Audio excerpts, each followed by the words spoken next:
नौजवान तवील अरसे तक सोते रहे। मौसम की तब्दीली ने उनके वजूद को कोई नुकसान पहुंचाया और ना ही उनके लिबास को। वो गार ऐसा था कि तुम सूरज को निकलते देखते तो वो उनके गार से दाएं तरफ हटकर निकल जाता और जब गुरूब होता तो उनसे बाएं तरफ कतरा कर चला जाता। और उस गार के कुशादा हिस्से में सोए हुए थे। ये सब कुछ अल्लाह की निशानियों में से एक निशानी है, ये वो धूप वगैरह से महफूज रहे। उनके सोने की कैफियत भी अजीब थी, उन्हें फरिश्ते करवट देते रहते। तुम उन्हें देख कर ये समझते थे कि वो जाग रहे हैं, हालांकि वो सोए हुए थे और हम उनको दाएं और बाएं करवट दिलवाते रहते थे। उनका कुत्ता दहलीज पर अपने दोनों हाथ फैलाए हुए बैठा था। अगर तुम उन्हें झांक कर देखते तो उनसे पीठ फेर कर भाग खड़े होते और तुम्हारे अंदर उनकी दहशत समा जाती। उधर उनकी नींद जारी थी और दूसरी तरफ बाहर की दुनिया बदल चुकी थी। बुत परस्त हुकूमत की जगह ईसाई हुकूमत ने ले ली थी और अवाम ने भी ईसाईयत कबूल कर ली थी। फिर एक रोज वो जैसे सोए हुए थे वैसा ही उठ कर बैठ गए और एक दूसरे से पूछने लगे कि कितनी देर सोए हैं। किसी ने कहा 1 दिन और किसी ने कहा नहीं, इससे भी कम। बाकियों ने कहा इस बहस को छोड़ो, बस अल्लाह ही जानता है कि हम कितनी देर इस हालत में रहे हैं। वो अभी तक ये समझ रहे थे कि मुल्क पर उस जालिम बादशाह की हुकूमत है जिससे बचने के लिए वो गार में पनाह गज़े हुए थे। जब उन्हें भूख ने सताया तो मशवरा किया, अब अपने में से किसी को चांदी का सिक्का देकर शहर की तरफ भेजो, वो जाकर देखभाल करे कि उसके कौन से इलाके में ज्यादा पकीज़ा खाना मिल सकता है। फिर तुम्हारे पास वहाँ से कुछ खाने को ले आए और उसे चाहिए कि होशियारी से काम ले और किसी को तुम्हारी खबर ना होने दे, क्योंकि अगर उन शहर के लोगों को तुम्हारी खबर मिल गई तो ये तुम्हें पथराव करके हलाक कर डालेंगे या तुम्हें अपने दीन में वापसी आने पर मजबूर करेंगे, और ऐसा हुआ तुम्हें कभी फलाह नहीं मिल सकेगी। उनका साथी बाजार पहुंचा और एक जगह से खाना खरीदने के बाद सिक्का दिया तो दुकानदार इतना पुराना सिक्का देखकर हैरान रह गया। वो समझा शायद कोई पुराना खजाना इस नौजवान के हाथ लग गया है। ये बात लम्हों में फैल गई, यहाँ तक कि उस नौजवान को बादशाह तक पहुँचा दिया गया। बादशाह को इस वाक़े का इल्म था कि एक ज़माने में चंद नौजवान अपना दीन बचाने और बादशाह के जुल्म सितम से महफूज रहने के लिए कहीं रूह पोश हो गए थे, क्योंकि सरकारी रिकॉर्ड में मौजूद एक तख्ती पर यह सब कुछ लिखा हुआ था। जब तहकीक की तो सब कुछ सामने आ गया। अब क्या बादशाह और क्या आवाम, सभी उन नौजवानों की गर्विदा हो गए और उनकी खूब आओ भगत की गई।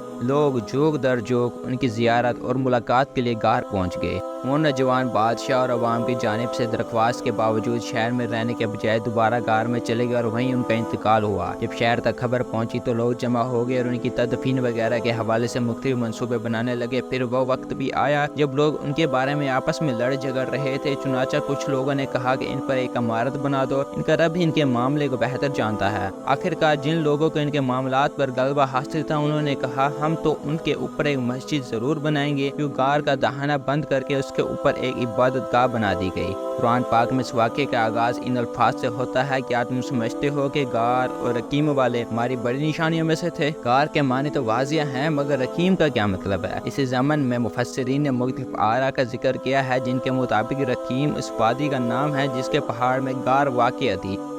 रकीम पहाड़ का नाम था, इस शहर का नाम रकीम था। और ये कि रकीम से मुराद के वो कतबा है जो उस गार पर असहाबे काफ की यादगार के तौर पर लगाया गया था।